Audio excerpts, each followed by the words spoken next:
오늘도 변함없이 또 온라인 예배로 모이게 되어졌습니다. 각자 있는 그곳에서 온전한 마음으로 하나님 앞에 예배할 수 있는 시간이 되어지기를 바라고요. 이제부터 주일 예배 시작하도록 하겠습니다. 다 같이 하나님의 임재를 찬양하고 온전한 예배자가 되기를 위한 간절한 마음으로 예배를 드리도록 하겠습니다. 찬양합니다.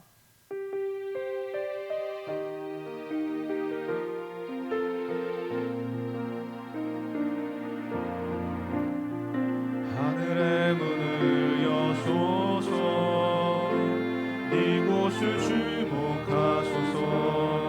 주를 향한 노래가 꺼지지 않으니 하늘을 열고 보소서. 이곳에 임재하소서. 주님을 기다립니다.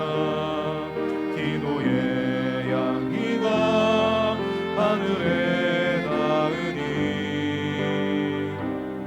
주여 임재하여 주소서. 이곳에 오셔서 이곳에 앉으소서. 이곳에서 드리는 예배를 받으소서. 주님의 이름이 주님의 이름만이 오직 주의 이름만 이곳에 있습니다. 이곳에 오셔서 이곳에 앉으소서. 이곳에서 드리는 예배를 받으소서. 주님의 이름이 주님의 이름만이 오직 주의 이름만 이곳에 있습니다. 오라 우리가 굽혀 경배하며 우리를 지으신 여호와 앞에 무릎을 꿇자. 하나님은 영이시니 예배하는 자가 영과 진리로 예배할지니라. 아멘. 자, 우리 한 주간의 삶을 돌아보면서 하나님 앞에 온전한 예배자가 되기 위한 참회의 기도를 올려드리도록 합시다. 이 시간 우리가 한 마음으로 하나님 앞에 기도합니다. 사랑과 내가 충만하신 하나님 아버지, 주님의 은혜로 이 자리에 모여서 예배합니다. 한 주간도 말씀 붙들고 살아가려고 노력해보았습니다. 하나님 뜻대로 살지 못했던 지난 날들을 회개하오니 용서하여 주시고, 이 시간 우리에게 거룩한 옷을 입혀주사 하나님의 자녀로 온전히 세워지는 역사가 있게 하여 주시옵소서. 주님 앞에 나아가기에 부끄럽습니다. 죄와 허물로 가득한 우리 인생입니다. 주께서 우리를 용서하실 때에 오늘도 주님을 만날 수 있는 자가 될 줄 믿사옵니다. 두 손 들고 주님 앞에 나오는 자들마다 외면하지 마시고 하나님의 은혜를 덧입는 시간 되게 하옵소서. 모든 상처가 씻겨지고 죄의 용서함을 받는 시간 되게 하소서. 온전한 예배자로 설 수 있도록 축복하여 주옵소서. 만일 우리가 우리 죄를 자백하면 그는 미쁘시고 의로우사 우리 죄를 사하시며 우리를 모든 불의에서 깨끗하게 하실 것이요. 전능하시고 자비로우신 하나님, 다시 한번 우리에게 예배할 기회를 주셔서 감사를 드립니다. 신령과 진정으로 예배하기를 원하지만 우리의 몸과 마음은 세상 향락에 물들어 하나님을 예배하기에 부족합니다. 이 시간 먼저 참회하는 기도로 하나님 앞에 나아가오니 십자가의 보혈로 우리를 깨끗하게 하여 주셔서 다시 한번 주님을 예배할 수 있는 예배자가 될 수 있도록 축복하여 주시옵소서. 세상 염려, 근심, 걱정 다 내려놓고 오직 구속하신 주만 바라보는 이 예배의 한 시간이 될 수 있도록 축복하여 주옵소서. 오직 주님만을 바라보는, 주님만을 의지하는, 주님을 만나는 이 한 시간이 될 수 있도록 축복하여 주옵소서. 거룩하신 예수님의 이름으로 기도 올리옵나이다. 아멘. 전능하사 천지를 만드신 하나님 아버지를 내가 믿사오며 그 외아들 우리 주 예수 그리스도를 믿사오니 이는 성령으로 잉태하사 동정녀 마리아에게 나시고 본디오 빌라도에게 고난을 받으사 십자가에 못 박혀 죽으시고 장사한 지 사흘 만에 죽은 자 가운데서 다시 살아나시며 하늘에 오르사 전능하신 하나님 우편에 앉아 계시다가 저리로서 산자와 죽은 자를 심판하러 오시리라. 성령을 믿사오며 거룩한 공회와 성도가 서로 교통하는 것과 죄를 사하여 주시는 것과 몸이 다시 사는 것과 영원히 사는 것을 믿사옵나이다. 아멘. 자, 이제 다 같이 경배와 찬양으로 하나님 앞에 영광을 올려드리도록 하겠습니다.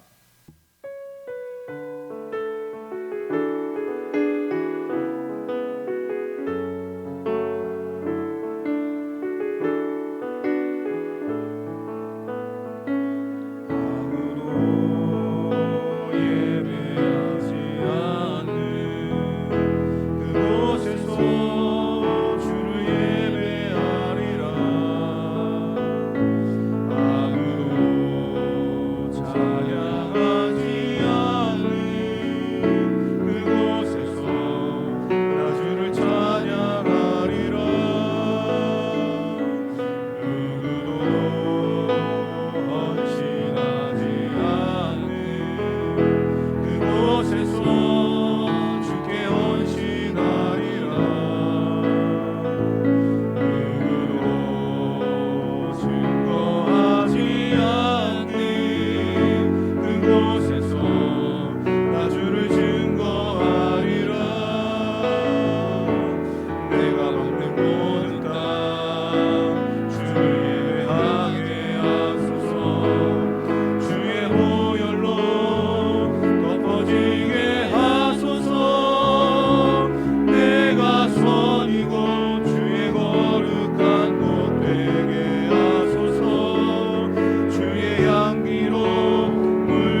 전능하신 하나님, 10월을 시작하는 첫 번째 주일 아침을 맞이하였습니다.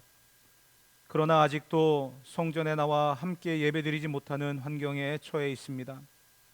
이 시간 몸은 떨어져 각기 가정에서 온라인 예배를 드리고 있지만 성령님께서 예배드리는 가정마다 찾아가 주시고 인도하여 주사 넘치는 은혜와 축복으로 함께하여 주시옵소서. 이제는 낯설게 느껴지는 우리들의 예배를 돌아봅니다. 마음껏 찬양하며 기도하며 예배했던 성도들이 웃고 떠들며 교제했던 시간들을 돌아봅니다. 감사를 잊어버리고 첫사랑과 은혜를 잊어버리고 우리의 예배가 얼마나 소중한 모임이었는지를 잊어버리며 습관적이고 형식적인 예배와 모임에 빠져 있었던 우리를 용서하여 주시옵소서. 다시금 주의 은혜를 베푸사 회복의 역사들이 일어나게 하여 주시옵소서. 다시금 온 마음과 정성을 다해 예배하는 성도들이 일어나게 하여 주시옵소서. 예배에 목숨을 걸고 지금 드리는 이 예배가 내 인생의 마지막 예배인 것처럼 드릴 수 있는 주의 자녀들, 주의 백성들이 다 될 수 있도록 은혜를 허락하여 주시옵소서.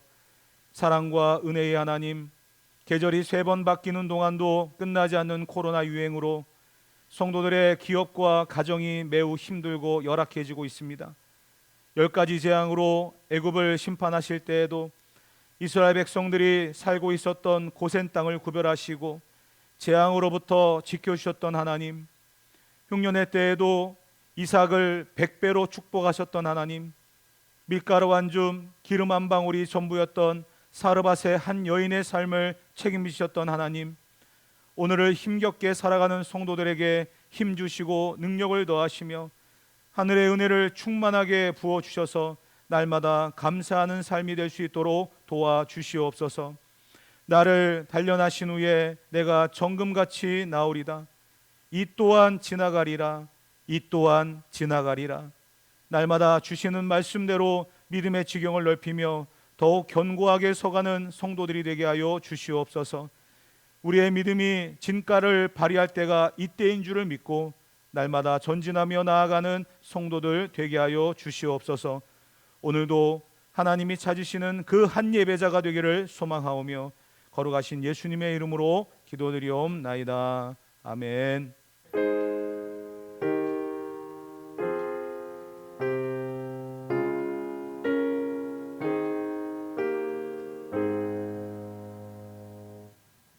이제 준비하신 예물을 하나님 앞에 봉헌하는 시간을 갖도록 하겠습니다. 나와 내 백성이 무엇이기에 이처럼 즐거운 마음으로 드리림이 있었나이까?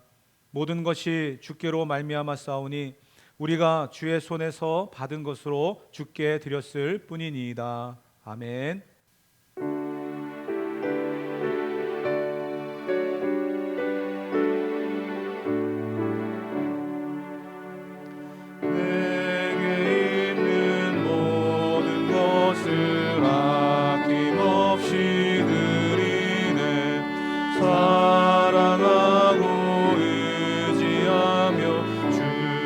따라 살리라.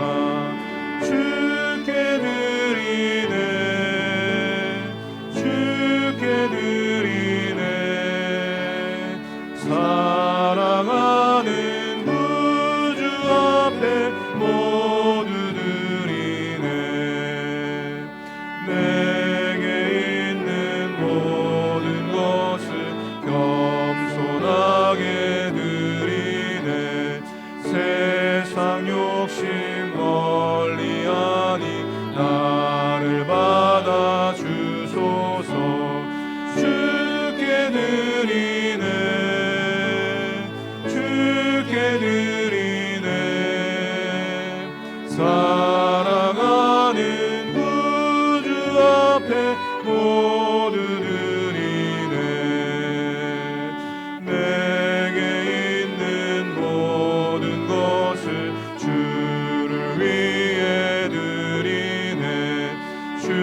거룩하시고 전능하신 하나님, 오늘도 주님 앞에 나와 엎드려 경배합니다.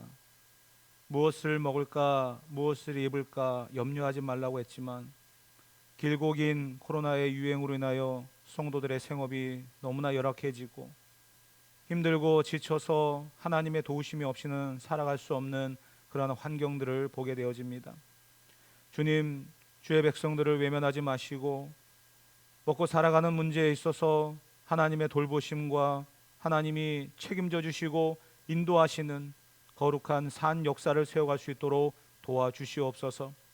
구별된 자들마다 구원을 얻고 하나님의 은혜로 살아가는 자들마다 힘주시고 능력을 더하여 주심으로 이 어려움의 때를 버티고 견딜 수 있도록 도와주시오며, 믿지 않은 이방인들 앞에, 불신자들 앞에 물질의 어려운 일을 만남으로 말미암아 눈물 짓거나 부끄러운 일을 만나지 않도록 도와주셔서 사랑하는 주의 백성들이 어디서 무엇을 하든지 간에 하나님의 은혜로 살아감을 감사할 수 있도록 축복하여 주시옵소서.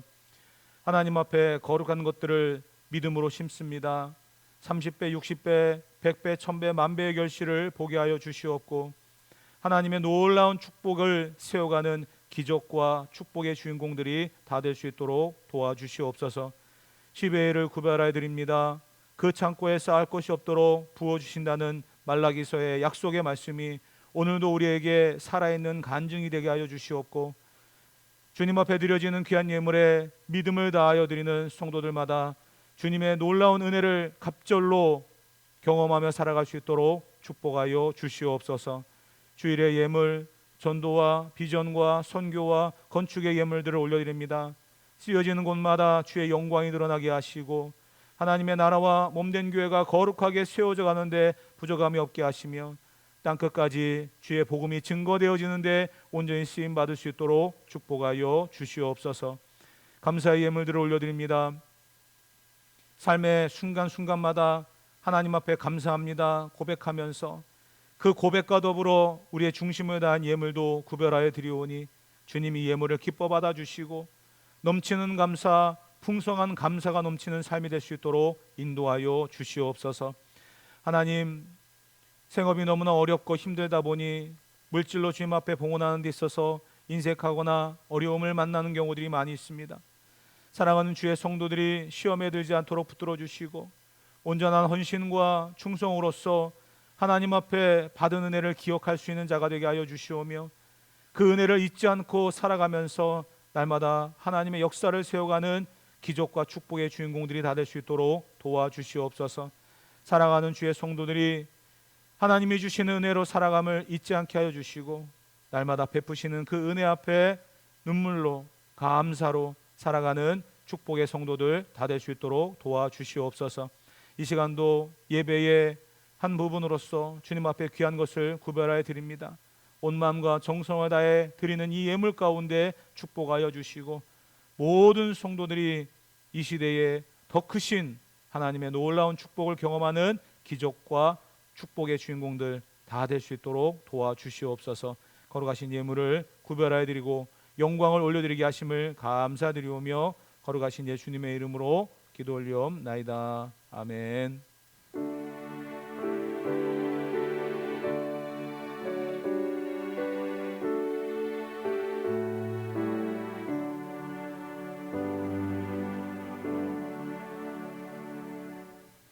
네, 반갑습니다. 한 주간 잘 지내셨습니까? 추석 명절도 가족들과 좋은 시간 가지셨습니까? 10월의 첫 번째 주일을 맞이하고 있습니다. 오늘도 모임이 허락되지 않아서 우리가 온라인 예배로 드리게 되어집니다.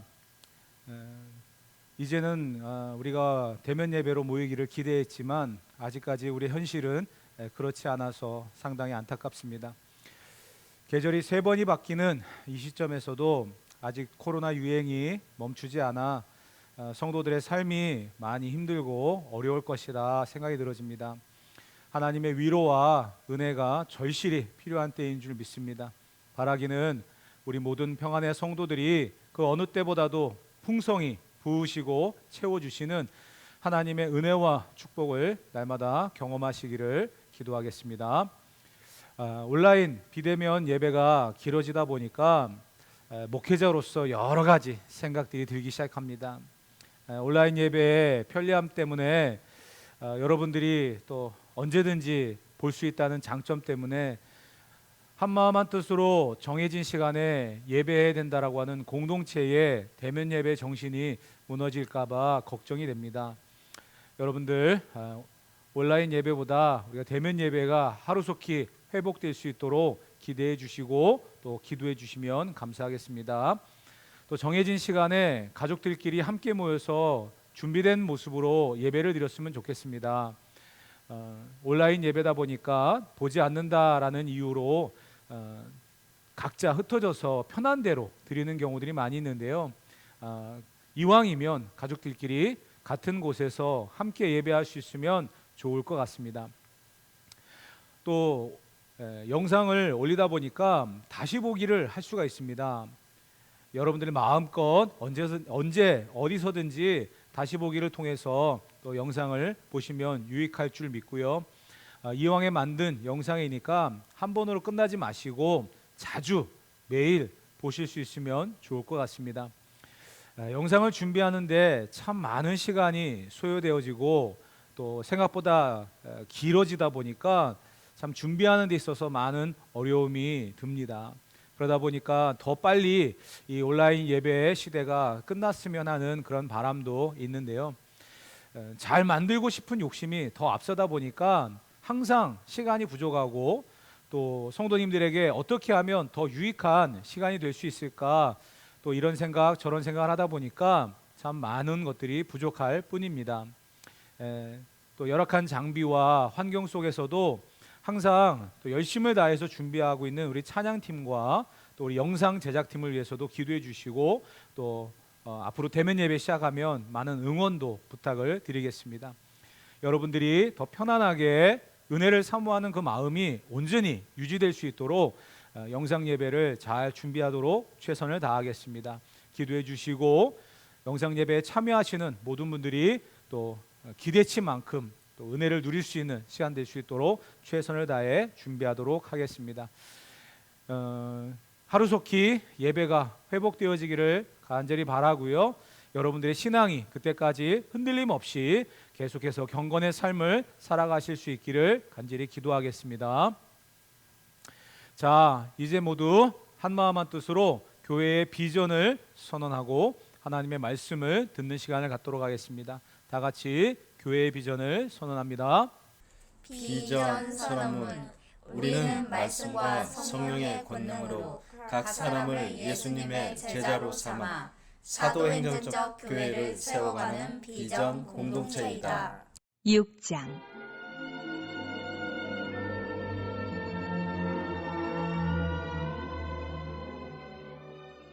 이스라엘 자손이 또 여호와의 목전에 악을 행하였으므로 여호와께서 7년 동안 그들을 미디안의 손에 넘겨주시니 미디안의 손이 이스라엘을 이긴지라.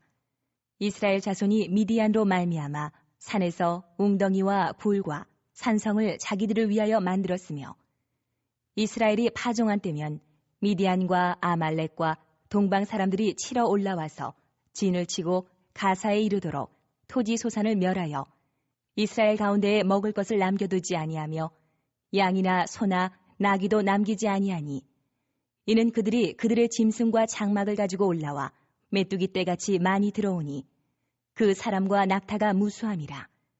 그들이 그 땅에 들어와 멸하려 하니 이스라엘이 미디안으로 말미암아 궁핍함이 심한지라. 이에 이스라엘 자손이 여호와께 부르짖었더라. 이스라엘 자손이 미디안으로 말미암아 여호와께 부르짖었으므로 여호와께서 이스라엘 자손에게 한 선지자를 보내시니 그가 그들에게 이르되 여호와께서 이같이 말씀하시기를 이스라엘의 하나님 내가 너희를 애굽에서 인도하여 내며 너희를 그 종되었던 집에서 나오게 하여 애굽 사람의 손과 너희를 학대하는 모든 자의 손에서 너희를 건져내고 그들을 너희 앞에서 쫓아내고 그 땅을 너희에게 주었으며 내가 또 너희에게 이르기를 나는 너희의 하나님 여호와이니 너희가 거주하는 아모리 사람의 땅의 신들을 두려워하지 말라 하였으나 너희가 내 목소리를 듣지 아니하였느니라 하셨다 하니라.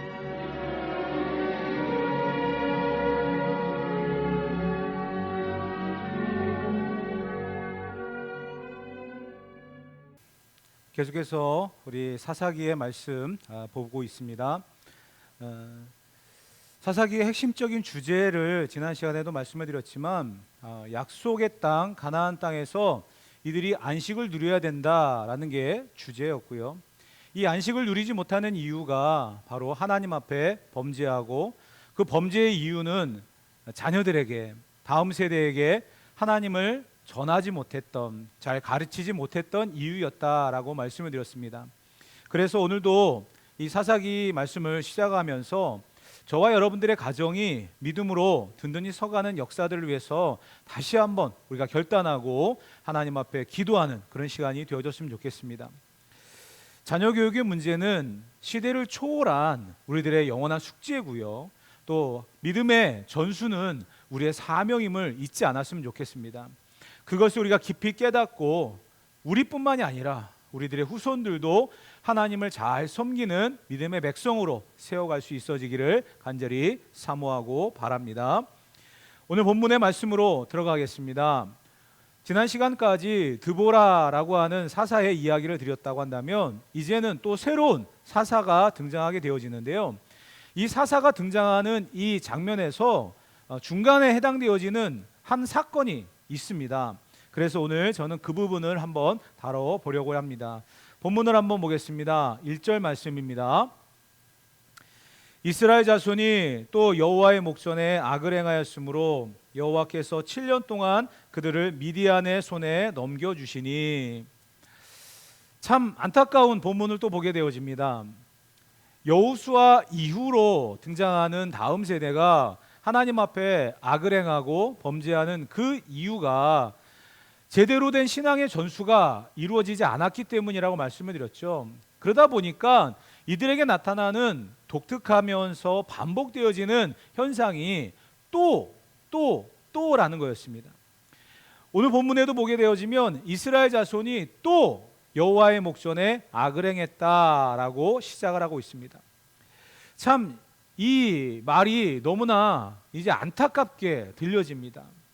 하나님께서 징계하시고 그들에게 채찍을 드셨습니다. 그 목적은 교훈하시기 위함이었습니다. 깨달아야죠. 그런데도 불구하고 신앙의 전수가 제대로 이루어지지 않으니까 결국은 이들은 또 여호와 앞에 범죄를 저지를 수밖에 없는 그러한 모습을 봅니다.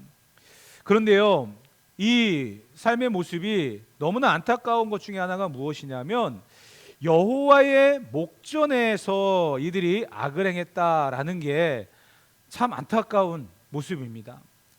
또라고 하는 것도 반복되는 그들의 회개가 건성이었다라는 것을 지적해 볼 수 있지만 왜 그럴 수밖에 없었을까라고 생각해 보면 본문이 우리에게 말하고 있잖아요.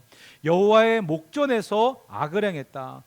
쉽게 말하면 하나님을 우습게 여겼다는 거예요. 얼마나 하나님을 쉽게 보았으면 여호와의 목전에서 악을 행하는 그러한 잘못을 저질렀겠습니까? 하나님이 어떤 분인지를 제대로 전수받았다고 한다면 아마도 이들은 이렇게까지는 하지 않았을 것입니다. 여호와의 목전에서 악을 행했다. 하나님을 무시하고 하나님을 제대로 알지 못하기 때문에 나타나는 결과였음을 우리는 다시 한번 이 본문을 통해서 보게 되어지고요. 혹여나 내가 저지르고 있는 수많은 죄들이 하나님을 무시하기 때문에 나타나는 것은 아닌가 스스로를 돌아볼 수 있는 그런 본문이 되어지기를 바랍니다. 교만의 끝은요, 하나님이 없다, 하나님을 모른다라는 것이라고 했습니다. 저와 여러분들이 하나님 한 분 외에는 살 수 없다라고 하는 이 다윗의 고백처럼 우리들도 하나님 한 분만으로 살아갈 수 있는 믿음의 역사들이 일어나기를 소망합니다. 교만하여서 하나님 없이도 살아갈 수 있다라는 것이 아니라 하나님을 떠나서는 살 수 없다는 것을 인정하고 고백하며 살아갈 수 있는 저와 여러분 되어지기를 주님의 이름으로 축복합니다. 본문에서 이 여호와의 목전에서 악을 행하는 이들의 모습, 이 모습을 지적하면서 이제 이 본문이 시작되어집니다. 반복되어지는 패턴이죠. 악을 행하고 하나님 앞에 징계를 받고 그들이 부르짖음으로 하나님이 구원자, 사사들을 세우시는 이러한 장면들, 이게 바로 사사기의 패턴인데요. 이 패턴이 또 등장하는 이 모습을 보면서 우리들의 삶을 다시 한번 돌아볼 수 있는 그런 기회가 됐으면 좋겠고요. 그 기간에, 그 시간에 우리의 삶이 은혜 쪽으로 가고 있는지 아니면 죄악을 향해 가고 있는지를 돌아볼 수 있는 그런 계기가 되어지기를 소망합니다. 1절 말씀에 여호와의 목전에 악을 행했는데 그 악을 행하는 그들에게 하나님이 징계를 내리시는데 이번에는 기간이 좀 짧았어요. 7년이라고 하는 기간을 이들이 징계를 받습니다. 7년 동안 그들을 미디안의 손에 넘겨주셨다라고 되어 있습니다. 지난 시간까지 징계를 하실 때 파셨다라는 그러한 말을 썼죠. 근데 오늘은 넘겨주셨다라는 것을 기록하고 있는데요. 같은 의미입니다. 하나님이 소유를 넘겨주셨다는 거예요. 지금까지는 하나님의 보호 아래 있었는데 하나님이 이제는 책임지지 않겠다라는 그런 뜻이죠. 7년 동안 미디안의 손에 넘겨졌던 이스라엘 백성들, 그 이유가 뭐라고요? 여호와의 목전에서 악을 행했기 때문에 하나님께서는 미디안의 손에 7년을 넘겨주시는, 넘겨버리는 그러한 일들이 발생하고 말았다는 거, 우리가 본문을 통해 다시 한번 조명해 볼 필요가 있습니다. 자, 그런데 이렇게 미디안의 손에 넘겨졌던 이스라엘 백성들, 이 미디안이라고 하는 존재가 어떤 존재입니까? 이 미디안은요, 사실 하나님께서 책망하셨던 지파예요. 원래 시작은 아브라함의 후처인 그두라를 통해서 탄생했던 그러한 종족입니다. 그렇지만 이스라엘 백성들로 하여금 우상을 섬기게 만들므로 인해서 모세를 통해서 하나님은 이 미디안을 심판하셨고 여호와의 총회에 들어올 수 없는 그러한 징계를 받았습니다. 어떻게 보면 이스라엘의 변두리에서 살아갔던 그러한 종족들이에요. 이스라엘이 그들을 멸망을 시켰고 그들의 삶의 모든 영역들을 무너뜨렸습니다. 이스라엘이 여호와를 버리고 우상을 섬기게 만들었기 때문에 하나님께서는요, 모세를 통해서 이 미디안 종족을 다 멸망시키게 하셨어요. 그런데 남아 있었던 사람들이 있었던 것 같습니다. 그들이 결국 지금의 이스라엘 백성들의 심판의 도구로 사용되어졌다는 것, 그것이 또 하나의 우리가 살펴보아야 될 부분이기도 합니다. 지난 시간에 드보라를 이야기하면서 드보라 시대에 이스라엘 백성들이 하나님의 징계를 받으면서 이스라엘 백성들을 20년 동안 괴롭혔던 종족이 어디라고 말씀을 드렸죠? 가나안 족속이에요. 가나안 족속. 그들이 멸망시켰어야 되고 그들이 쫓아냈어야 될 그 민족으로 인해서 고생하고 또 어려운 일을 만나는 하나님의 심판의 도구로 그들을 사용하시는 장면을 말씀을 드렸죠. 오늘도 마찬가지예요. 미디안, 이 종족은 하나님께서 멸하라 라고 하셨고 이스라엘 곁에는 두지 말라고 했어요. 하나님께서 그들은 쳐다도 보지 말고 상대도 하지 말라고 했어요. 그런데 이제 이스라엘이 여호와께 범죄하게 되니까 하나님께서 그 미디안 족속을 심판의 도구로 사용하시게 되어졌다는 사실입니다. 너무나 안타까운 현실이죠. 사랑하는 성도 여러분, 우리가 믿음대로 살지 아니하면요, 믿음의 주도권은 넘어가게 되어 있습니다. 우리가 이 세상에 빛이 되고 소금이 되어야 되는데 그 역할을 감당하지 않게 되면 세상은 우리를 향하여 손가락질할 수밖에 없습니다. 그렇기 때문에 믿음으로 살아가는 사람들에게는요, 책임감이 중요하고요, 또 믿음으로 살아가는 사람들에게는요, 겸손이 중요한 거예요. 미디안 멸망되어지고 이스라엘과 관계를 맺을 수 없는 그러한 종족임에도 불구하고 하나님이 그들을 심판의 도구로 사용하셨다는 것, 너무나 안타까운 이 현실을 보면서 우리는 이러한 교훈들을 다시 한번 새겨 보아야 할 것입니다. 하나님께서 우리와의 관계를 중요하게 생각하십니다. 그런데 그 관계가 무너지게 되어지면 버려두었던 것들, 쫓아내었던 것들, 가나안 족속이라든지 미디안 족속이라든지 이러한 하나님의 심판을 받았던 그러한 족속들마저도 믿음의 주도권을 빼앗긴 하나님의 자녀들을 괴롭히는 도구로 쓰임받을 수 있다는 것. 그렇기 때문에 우리들은 하나님과의 정상적인 관계가 중요하고요, 그 관계를 만들어가기 위해서 항상 경건에 이르르는 그러한 삶을 살아가는 데 힘써야 될 것입니다. 우리는 분명히 알아야 됩니다. 하나님과의 관계가 무너지지 않기 위해서 온전한 주일 성수해야 되고요. 믿음을 지키는 일도 필요하고요. 또 기도도 끊임없이 할 수 있어야 되고요. 봉사의 삶도 우리의 삶을 더 이끌어가는 능력이 돼야 될 것입니다. 그런데 코로나 시대가 우리에게 이 모든 것들을 다 빼앗아 갔지요. 그렇다고 해서 우리가 주저앉아서야 되겠습니까? 하루속히 대면 예배가 허락되어지도록, 그리고 그 대면 예배를 통해서 우리가 다시 한번 하나님 앞에 나아갈 수 있도록 그것을 우리가 기도해야 될 것이고요. 지금 여러분들이 머물러 있는 그 가정과 직장과 여러분들의 그 머물러 있는 장소에서 하나님을 온전히 예배함으로 인해서 하나님과의 관계가 끊어지지 않고 계속 유지되어지기를 힘써야 될 줄 믿습니다. 그것이 이 코로나 시대를 살아가는 저와 여러분들의 지혜고 하나님이 우리에게 요구하시는 믿음의 결단일 수도 있습니다. 모이는 열심히 사라지고 있죠. 비대면 예배를 통해서 모든 모임들이 다 사라지고 또 정부에서도 이런 모임들도 모이지 말라고 이야기하고 있습니다. 사실 대면 예배보다 비대면 예배가 편한 것은 사실이에요. 그러다 보니까 이 비대면 예배에 익숙해져 가지고 대면 예배를 또 핑계 삼아서 여러분들이 또 많은 출석에 문제가 생기지 않을까라는 걱정도 앞서는 게 사실입니다. 많은 목회자들이 이런 부분들을 또 걱정하고 있습니다. 여러분, 그러나 분명히 알아야 됩니다. 우리는 하나님과의 관계가 중요한 거예요. 하나님 앞에 내가 어떻게 살아가는가, 그 말씀을 어떻게 붙들고 살아갈 것인가, 우리는 이것을 주야로 묵상하며 고민하며 기도하며 하나님의 뜻을 구하는, 하나님의 지혜를 구하는 그러한 신실한 주의 백성들, 주의 자녀들이 되어야 될 줄 믿습니다. 그러지 않게 되면은요, 미디안과 같이 가나안 족속들과 같이 버려졌던, 심판을 받았던 그 대상들이 오히려 우리를 비난하고 우리를 부끄럽게 만들고 우리를 힘들게 만드는 그러한 역사들이 일어날 것입니다. 우리가 더 기도하면서 이 모든 상황들을 돌아볼 수 있는 지혜가 있어지기를 주님의 이름으로 축복합니다. 연이어서 돌아볼 것은 2절 말씀이에요. 2절 말씀을 다 같이 한번 읽어보도록 합시다. 미디안의 손이 이스라엘을 이긴지라. 이스라엘 자손이 미디안으로 말미암아 산에서 웅덩이와 굴과 산성을 자기들을 위하여 만들었으며. 자, 미디안을 하나님이 심판의 도구로 삼으셔가지고 이제 이스라엘을 괴롭히십니다.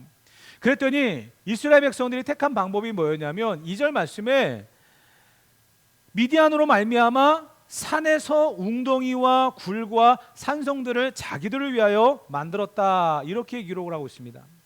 자기의 생활의 영역을 빼앗겨 버렸어요. 자기들이 살았던 그 모든 영역들을 빼앗겨 버렸어요. 그러다 보니까 어떻게 되어집니까? 산으로 가는 거예요.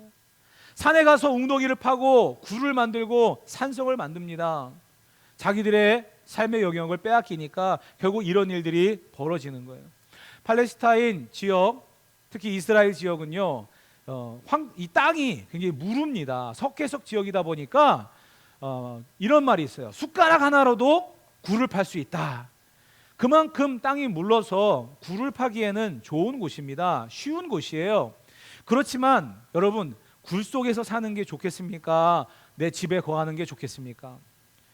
내 집에 사는 게 더 좋은 거잖아요. 근데 왜 이스라엘 백성들이 산에 올라가서 굴을 파고 살까요? 자기들의 삶의 영역을 빼앗겼기 때문이에요. 하나님의 징계를 받아서. 여러분, 굴로 도망을 갔다. 히브리서 11장에 보게 되어지면 초대교회 성도들이 카타콤이라고 하는 지하 동굴에서 살았어요. 피난 간 겁니다. 도망간 겁니다. 핍박을 피해서 살아갔던 거예요. 그런데 그 신약 시대의 성도들은 그렇게 순교의 현장에서 어쩔 수 없는 선택을 해야만 했습니다. 구약의 지금 사사기의 성도들이 왜 산으로 올라가서 굴을 팝니까? 순교 때문이 아니에요. 신앙을 지키다가 핍박을 받은 게 아니에요. 하나님 앞에 악을 행하다가 징계를 받은 것입니다. 얼마나 불행한 결과입니까? 왜 이렇게 살아가야만 합니까? 왜 이런 신세가 되었습니까? 이유는 단 한 가지예요. 하나님과의 관계가 무너지고 여호와의 목전에서 악을 행하는, 하나님을 무시하는, 하나님을 두려워하지 않는 결과였다라는 사실입니다. 우리가 영적으로 굳게 서지 아니하면 세상 앞에 당당히 맞설 수가 없습니다. 우리는 분명히 알아야만 합니다. 믿음으로 사는 자 되어야 될 것이고요, 하나님 말씀 붙들고 살아가는 영적인 사람이 되어야만 합니다. 그래야만 세상이 우리를 비겁하게 생각하지 않고 세상과 당당하게 맞설 수 있는 거예요. 그것을 우리는 분명히 알아야만 할 것입니다. 하나님께서 이렇게 이스라엘 백성들이 비굴한 삶을 살아가게 하셨는데요, 그 이유를 미디안의 침범, 미디안의 괴롭힘이라고 이야기하고 있는데 3절부터 보게 되어지면 5절까지 이 괴롭힘의 내용이 구체적으로 등장을 하는데 아주 재미있습니다. 한번 다 같이 읽어보도록 하겠습니다.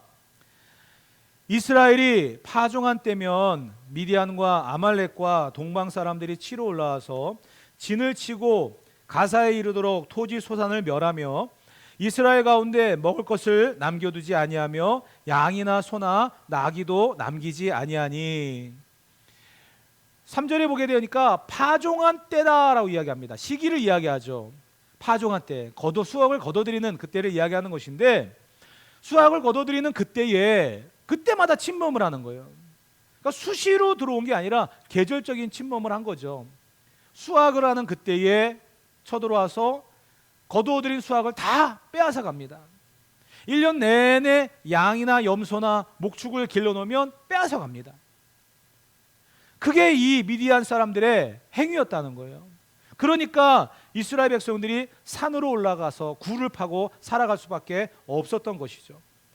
마치 하루 종일 수고했는데 저녁에 정리를 하는데 깡패들이 나타나가지고요, 그 하루 종일 수고했던 모든 것들을 빼앗아가는 것과 마찬가지의 모습이었다는 거예요. 왜 이들에게 이런 소망이 없는 일들이 벌어집니까? 왜 이들에게 이런 아픔이 일어날 수밖에 없습니까? 5절에 보면 이 미디안 사람들이 괴롭히는 게 또 하나의 재미난 모습으로 등장하는데요, 5절을 읽어볼게요. 이는 그들이 그들의 짐승과 장막을 가지고 올라와 메뚜기 떼같이 많이 들어오니 그 사람과 낙타가 무수함이라 그들이 그 땅에 들어와 멸하려 하니. 참 재미있는 표현이죠. 메뚜기 같이 왔다는 거예요. 수를 셀 수가 없었다는 거죠. 지금도 중동 지역에 메뚜기 떼가 등장하게 되어지면요, 그 밭은 초토화됩니다. 아무것도 수확할 수 없을 만큼 엄청난 피해를 입게 되어지는데요, 미디안 사람들이 수확할 때 쳐들어오게 되어지면 메뚜기 같이 올라왔대요. 그러니 그 표현을 쓰는 이유는 뭡니까? 남는 게 없다는 거예요. 그들이 다 빼앗아 가면 남는 게 없었다는 거예요. 그만큼 처절한 삶을 살아가게 되었다는 겁니다. 근데 여러분, 다시 한번 묻습니다. 왜 이들이 산에 올라가서 굴을 파고 이들이 수고한 그 모든 것들을 빼앗기는 그러한 삶을 살아갈 수밖에 없었을까요? 성경은 우리에게 답을 주고 있습니다.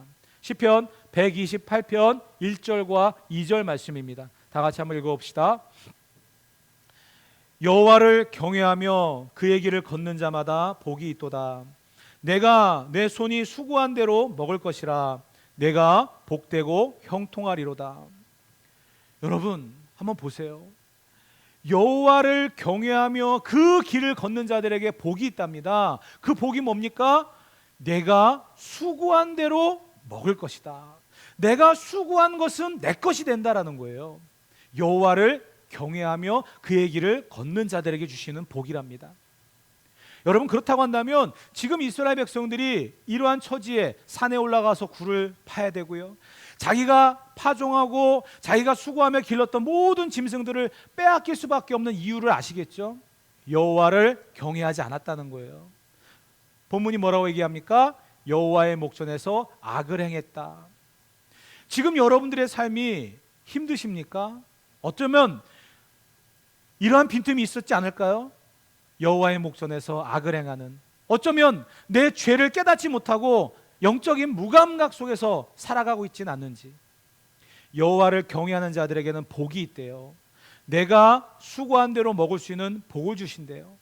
이 코로나 시대에 많은 사업이 어렵고 힘든 것을 보게 되어집니다. 우리 성도들의 사업이 흔들림 없이 유지되어지기를 저는 기도하고 있습니다. 그러면서 여러분들에게 부탁을 드리고 싶은 것은 여호와를 온전히 경외하십시오. 하나님을 온전히 믿고 의지하십시오. 그럴 때에 여러분들이 이 코로나 시대에도 여러분들의 수고한 대로 누릴 수 있는 그러한 복을 얻게 될 줄 믿습니다. 그러한 역사들이 일어나기를 간절히 소망합니다. 6절 말씀으로 넘어가겠습니다. 이렇게 산에 올라가서 굴을 파야 되고 자기가 수고한 모든 것들을 빼앗겨야 되는 현실 앞에 맞닥뜨렸습니다. 그랬더니 6절에 보니까 이스라엘 백성들이 이런 행동을 하네요. 읽어봅시다. 이스라엘이 미디안으로 말미암아 궁핍함이 심한지라 이에 이스라엘 자손이 여호와께 부르짖었더라. 여호와께 부르짖었더라.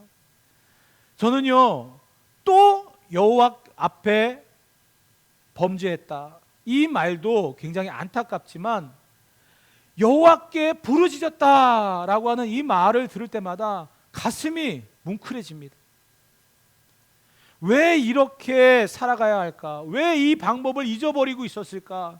7년 동안 미디안의 괴롭힘을 받으면서도 왜 이 쉬운 방법을 이들은 선택하지 못했을까? 성경이 말하잖아요.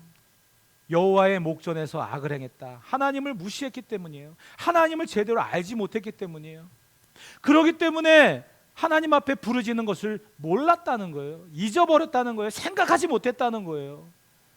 사랑하는 우리 평안의 성도 여러분, 여러분들의 삶이 힘들고 어렵습니까? 환경을 원망하지 마세요. 하나님 앞에 부르짖으세요. 하나님 앞에 부르짖을 수 있는 상한 심령, 가난한 마음을 달라고 기도하세요. 그리고 눈물로 기도하세요.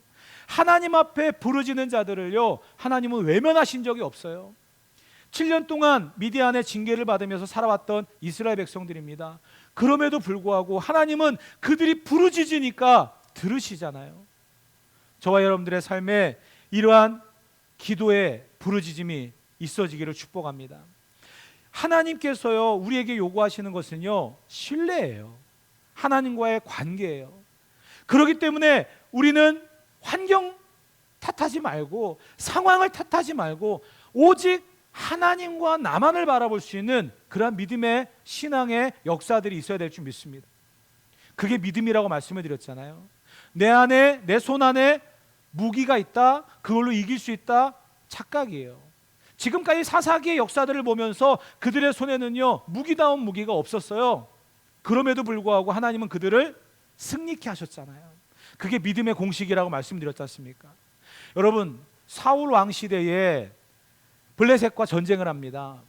블레셋과 전쟁을 하는 그때에 블레셋 진영에서 골리앗이 나오고요, 사울의 진영에서는 아무도 못 나갔어요. 그때에 다윗이 그 어린 목동이 사울 왕 앞에 나아가서 내가 이 골리앗을 무찌르겠습니다 이야기합니다. 많은 사람들이 비웃었어요. 왜? 군인도 아니고 어린아이예요. 갑옷을 입어도 불편한 그런 어린아이였어요. 그런데 다윗이 나가서 골리앗을 무찌릅니다. 다윗은 어떤 마음을 가지고 나아갔을까요? 우리 성경을 한번 보겠습니다. 사무엘상 17장 45절부터 47절까지의 말씀입니다. 읽겠습니다.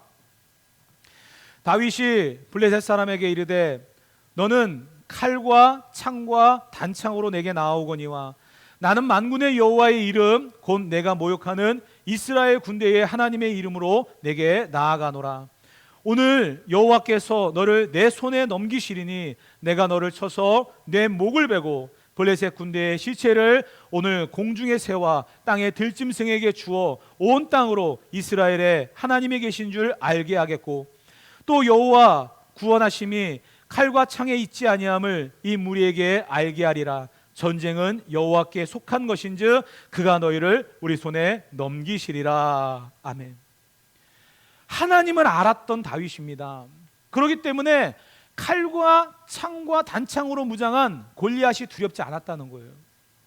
여러분, 세상을 보게 되면 두려울 수 있습니다.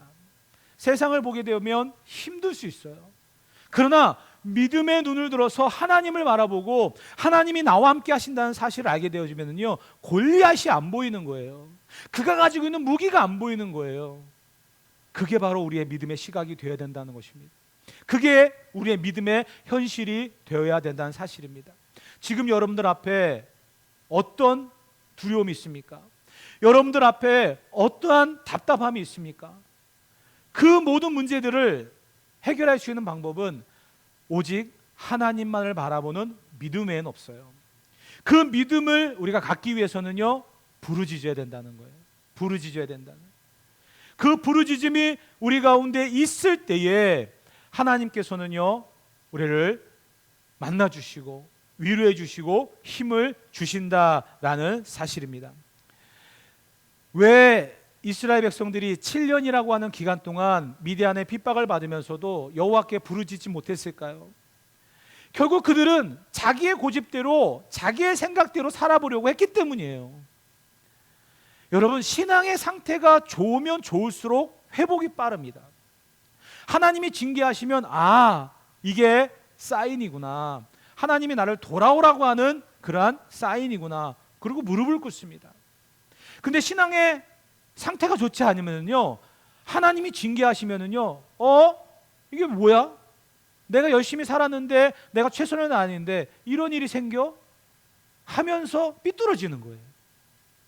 그리고 하나님 앞에 돌아오는 시간이 길어지고 멀어지고. 여러분들은 어떻습니까? 버티고 사십니까? 나 혼자 살겠다고 고집하며 사십니까? 아니에요. 하나님 앞에 돌아오는 게 필요해요. 하나님은요, 하루속히 항복하고 돌아오는 자들을 더 기다리고 계시고, 그리고 그들을 외면하지 않습니다. 다윗이라고 하는 사람이 왜 위대하냐? 그 위대함은요, 하나님 앞에서 자기를 항상 돌아보는 자였다는 거예요. 다윗도 인간이기 때문에 실수를 많이 했던 사람입니다. 그렇지만 그 실수의 현장에서 하나님은 책망하셨어요. 나단 선지자를 보내서 밧세바와의 동침 사건을 책망하셨어요. 그랬더니 다윗은 왕의 위치에 있음에도 나단 선지자를 오히려 쫓아내거나 내가 언제 그랬냐 발뺌하지 않았습니다. 선지자의 이야기를 하나님의 음성으로 듣고 그는 이렇게 회개합니다. 시편 51편 1절부터 4절까지의 말씀입니다. 다 같이 한번 읽어봅시다. 하나님이여, 주의 인자를 따라 내게 은혜를 베푸시며 주의 많은 긍휼을 따라 내 죄악을 지워 주소서. 나의 죄악을 맑게 씻으시며 나의 죄를 깨끗이 제하소서. 물은 나는 내 죄가를 아오니 내 죄가 항상 내 앞에 있나이다. 내가 주께만 범죄하여 주의 목전에 악을 행하였사오니 주께서 말씀하실 때에 의로우시다 하고 주께서 심판하실 때에 순전하시다 하리이다. 나단 선지자의 책망 앞에 그 이야기를 하나님의 음성을 들었던 다윗이기에 이러한 회개가 가능했다는 거예요. 빨리 돌아오는 게 중요합니다. 빨리 회복해야죠. 계속 주저앉아서 어찌할 바를 알지 몰라 방황한다면 누구에게 누가 유익하고 누가 좋은 일이 생기겠습니까? 하나님 앞에 돌아올 때 모든 게 회복됩니다. 하나님 앞에 돌아올 때 치료의 역사가 일어납니다. 그러므로 우리의 영성이 무너지지 않도록, 우리의 감각이 무뎌지지 않도록 하나님 앞에 날마다 기도합시다. 가난한 마음, 상한 심령으로 하나님 앞에 부르짖게 해달라고, 때를 놓치지 않고 기회를 놓치지 않고 시간이 많이 지나가지 않고 빠른 시간 안에 무릎 꿇을 수 있는 그러한 부르짖음의 기도의 역사들이 우리의 삶에 온전히 일어나기를 주님의 이름으로 축복합니다. 자, 이제 하나님께서 이들을 이제 회복시키시는 그러한 장면들을 7절부터 기록을 하고 있는데요. 우리 다 같이 한번 7절 말씀을 보도록 하겠습니다. 읽겠습니다. 이스라엘 자손이 미디안으로 말미암아 여호와께 부르짖었으므로. 이스라엘 자손이 미디안으로 말미암아 여호와께 부르짖었다라고 기록을 하고 있습니다. 우리의 소망은 하나님 앞에 나아가는 거예요. 하나님을 만나는 겁니다. 제가 좋아하는 성경 구절 중에 이런 구절이 있어요. 잠언 8장 17절 말씀입니다. 다 같이 읽어봅시다. 나를 사랑하는 자들이 나의 사랑을 입으며 나를 간절히 찾는 자가 나를 만날 것이라. 여러분, 지금 고통 중에 계십니까? 환난 중에 계십니까? 그 이유가 어떤 이유에서든지 회복될 수 있는 유일한 방법은 하나님을 찾는 것 외에는 없어요. 하나님을 만나는 인생이 행복한 인생이고, 하나님을 경험하는 사람이 최고의 삶을 살아가는 사람임을 우리가 기억해야 할 것입니다. 나를 사랑하는 자들이 나의 사랑을 입으며 나를 간절히 찾는 자가 나를 만날 것이라. 사랑하는 성도 여러분, 어떠한 형편과 어떠한 환경에 처해 있더라도 다른 데 돌아보지 말고요, 고집 부리지 말고요, 하나님을 부르짖으세요. 하나님을 만나기를 부르짖으세요. 하나님이 저와 여러분들을 만나주시고 위로해 주시고 힘을 주실 줄 믿습니다. 그러한 은혜가 저와 여러분들에게 있어지기를 축복하고요. 자, 이렇게 부르짖었던 이스라엘 백성들에게 이제 하나님께서 바로 사사를 보내시는 게 아니라 본문에 등장하고 있는 이름 없는 한 선지자를 보내십니다. 8절부터 한번 볼게요. 8절과 9절 말씀 다 같이 읽어봅시다.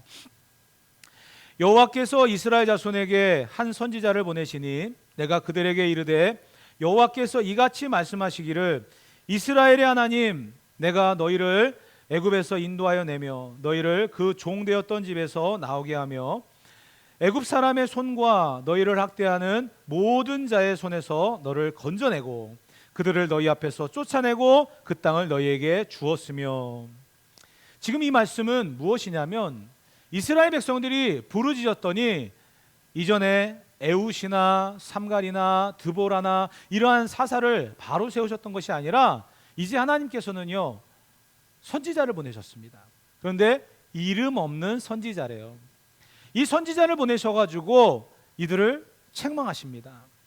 그 이유는요 여러 가지를 생각해 볼 수 있지만 사사기의 전체적인 흐름 속에서 한 가지를 뽑는다라고 한다면 아버지가 자녀에게 가르치지 못했던 부분을 선지자를 통해서 가르치려고 하셨던 거예요. 아버지가 자녀들에게 가르치지 못했던 그 내용이 뭡니까? 하나님이 어떤 분이냐는 거죠. 본문 8절과 9절에서 여러 이야기를 하고 있고 긴 이야기를 하고 있지만 딱 요약해 본다고 한다면 이거예요. 너희가 우습게 여겼던, 너희가 무시했던, 너희가 알지 못했던 그 하나님이 어떤 하나님인지 아느냐? 그 하나님은 너희의 조상들을 애굽에서부터 약속의 땅 가나안까지 인도하신 분이다. 부모로부터 전수받았다고 한다면 익히 알고 있었을 그러한 이야기입니다. 그런데 전수가 안 됐어요. 다음 세대로 이어지지 못하니까 여호와 앞에 악을 행했습니다. 그랬더니 징계를 맨날 받는 거예요. 7년이 걸리고 8년이 걸리고 20년이 걸리는 동안 이들은 깨닫지 못하고 회복하지 못합니다. 그래서 하나님이 이번에 택하신 방법은 선지자를 보내셔가지고 이스라엘 백성들을 책망하시고 가르치시려고 하는 그러한 의도였다는 거예요. 아버지를 통해서 배워야 될 그 내용들을 제대로 배우지 못하니까 선지자를 통해서 그들을 가르치심으로 말미암아 그들이 하나님 앞에서 온전히 회복되어질 수 있는 기회를 주셨다는 거, 그게 바로 이름 없는 선지자를 보내신 하나님의 의도와 목적입니다. 사랑하는 성도 여러분, 오늘 이 시대를 살아가면서 우리가 많은 설교를 듣고 많은 예배를 드리죠. 그 예배와 설교의 핵심이 무엇이죠? 좋은 이야기, 재밌는 이야기, 그런 이야기를 듣기 위해서 말씀을 듣습니까? 아니죠. 십자가를 발견해야 돼요. 구원의 은혜를 경험해야 돼요. 잃어버렸던 첫사랑과 은혜를 회복하는 시간이 돼야 됩니다. 누구에게 하는 이야기가 아니에요. 나에게 하는 이야기예요.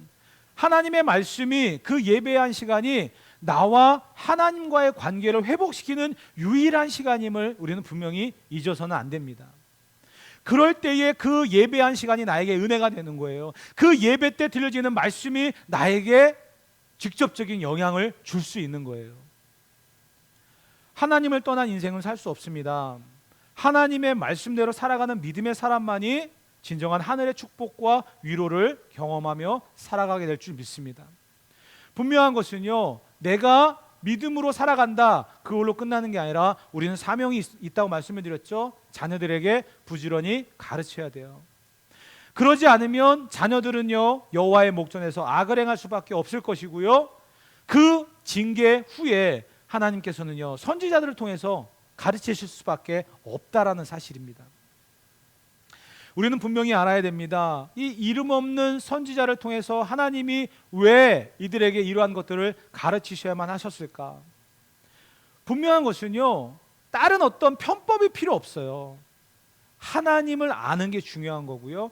하나님이 어떤 분인지를 아는 사람은요, 흔들림이 없어요. 다른 방향으로 나아가지 않아요. 고집 부리지 않아요. 오직 하나님만을 의지하고 살아가는 믿음으로만 살아갈 뿐입니다. 이름도 없는 선지자가 이들에게 하나님이 어떤 분인지를 가르쳐주고 계시잖아요. 애굽에서부터 가나안 땅까지 인도하신 분이다. 그러면서 이들의 죄악까지도 지적을 하고 있습니다. 10절 말씀 읽어봅시다. 내가 또 너희에게 이르기를 나는 너희 하나님 여호와이니 너희가 거주하는 아모리 사람의 땅의 신을 두려워하지 말라 하였으나 너희가 내 목소리를 듣지 아니하였느니라 하셨다 하니라. 가나안 땅에 살고 있는 목적과 방향을 잃어버리고 있는 이스라엘 자손들에게 선지자를 통해서 하나님이 주시는 핵심적인 메시지는 내 목소리를 청종하라. 하나님 말씀을 잘 듣고 살아가라 라는 거예요.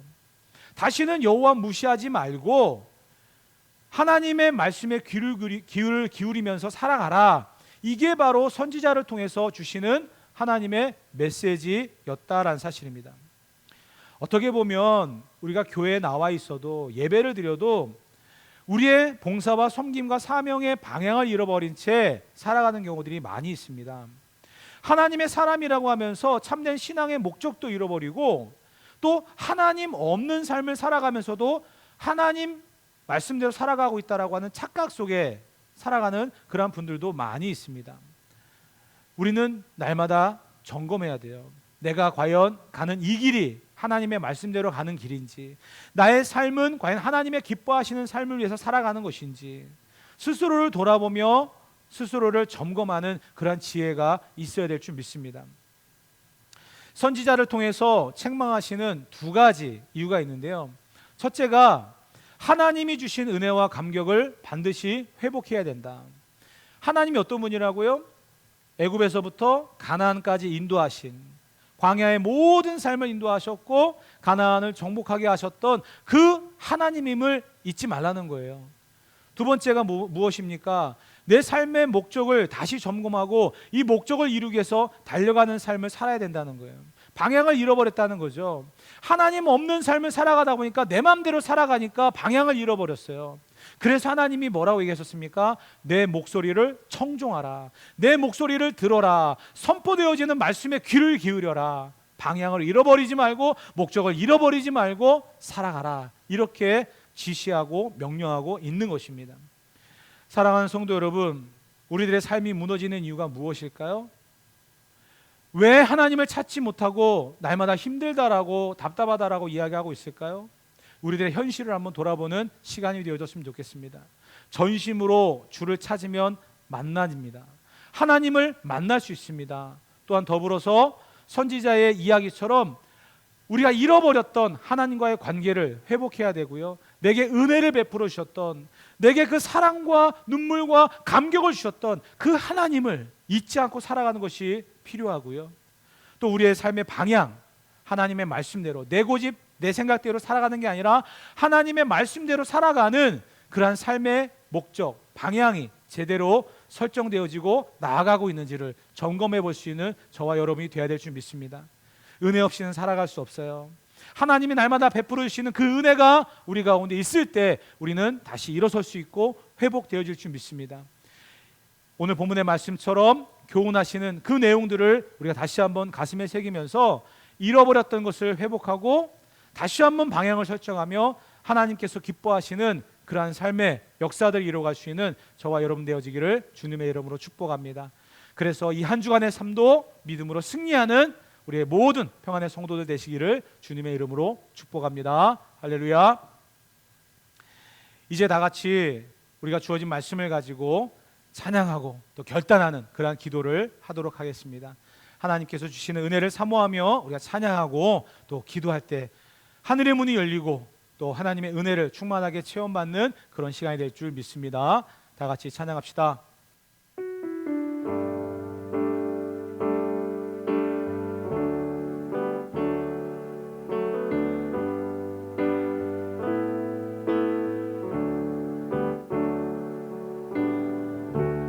은혜 아니면 살아갈 수가 없네.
예수 오직 예수뿐이네.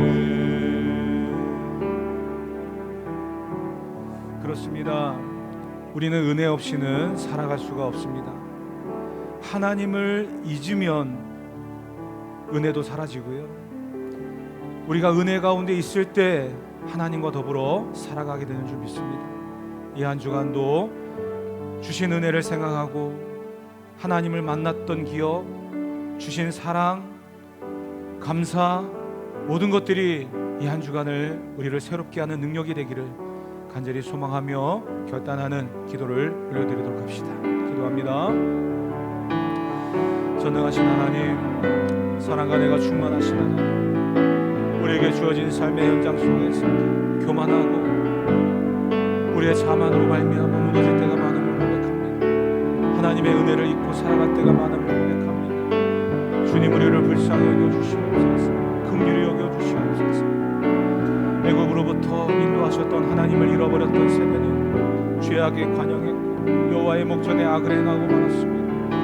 주님, 이 한 시간에 우리에게 주어진 말씀을 따라서 우리의 믿음을 온전히 지켜갈 수 있게 하시고 은혜를 잃어버리지 않도록 잃어버렸던 은혜도 회복시켜 주셔서 이 한 주간도 믿음으로 승리하는 세대가 될 수 있도록 축복하여 주시옵소서. 오직 주님 한 분만으로 살아가는 이 한 주간이 될 수 있도록 도와주옵소서.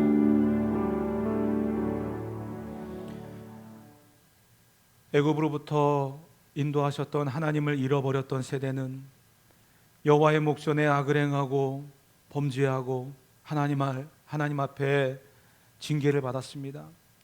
주님, 먼저 우리가 은혜를 잃어버리지 않게 하시고 여기까지 인도하신 하나님을 바라보는 믿음으로 살아갈 수 있도록 도와주시옵소서. 이 한 주간도 베푸시는 은혜, 인도하시는 발걸음, 기적적으로 이끌어 가시는 하나님의 놀라운 손길 가운데 승리하는 인생들 될 수 있도록 도와주옵소서. 이제는 우리 구주 예수 그리스도의 은혜와 하나님 아버지의 그 크신 사랑하심과 성령 하나님의 감화감동 역사 충만하신 은혜가 은혜를 기억하며 받은 말씀을 가지고 세상을 향해 나아가는 사랑하는 주의 백성들의 머리 위에 이 한 주간도 하나님의 영광을 드러내기를 결단하고 다짐하는 성도들의 생업과 가정과 기업 위에 특별히 말씀대로 살아가기를 다짐하는 자녀 세대들 앞날 위에 이제로부터 영원토록 함께 있을지어다. 아멘.